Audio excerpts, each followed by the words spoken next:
Only టీనేజర్స్‌లోనే కాకుండా అడల్ట్స్‌లో కూడా మనం పింపుల్స్ అనేవి ఎక్కువగా చూస్తా ఉంటాం. మెయిన్‌గా హార్మోనల్ ఇష్యూస్ వల్ల. కొంతమందికి స్ట్రెస్ ఇండ్యూస్డ్ పింపుల్స్ కూడా ఉంటాయి. ఈ మధ్య ఎక్కువగా ఫోరెహెడ్ పైన పింపుల్స్, బ్యాక్ పైన పింపుల్స్‌తో కూడా వస్తూ ఉన్నారు.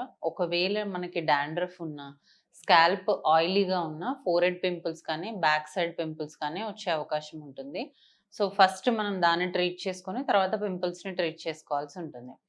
ఇవన్నీ కాకుండా మనం తీసుకునే డైట్, తర్వాత మన హార్మోనల్ ఇష్యూస్ లైక్ పీసీఓడీ గానీ, థైరాయిడ్ గానీ, మెన్స్ట్రువల్ ఇర్రెగ్యులారిటీస్ ఉండి, ఓసీ పిల్స్ వాడుతున్న వాళ్ళలో, ఇలాంటి అన్ని రీజన్స్ వల్ల గూడా మనం పింపుల్స్ అనేవి ఈ మధ్య ఎక్కువగా చూస్తూ ఉన్నాము.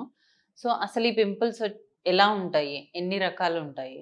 పింపుల్స్‌లో మెయిన్‌గా గ్రేడ్స్ ఉంటాయి. ఫస్ట్ గ్రేడ్‌లో ఏంటంటే మనకి బ్లాక్ హెడ్స్, వైట్ హెడ్స్ అంటాం గదా! అలాంటివుంటాయి.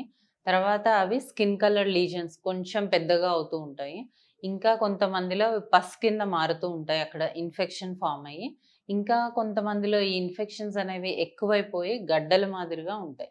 అలా వచ్చినప్పుడు మనం ఎర్లీ స్టేజెస్‌లో ట్రీట్ చేసుకోకపోతే, లేదు మనం దాన్ని గిచ్చుతూ ఉంటే మచ్చలు పడే అవకాశం ఉంటుంది. దాంతో పాటు గుంతలు గూడా పడే అవకాశం ఉంటుంది.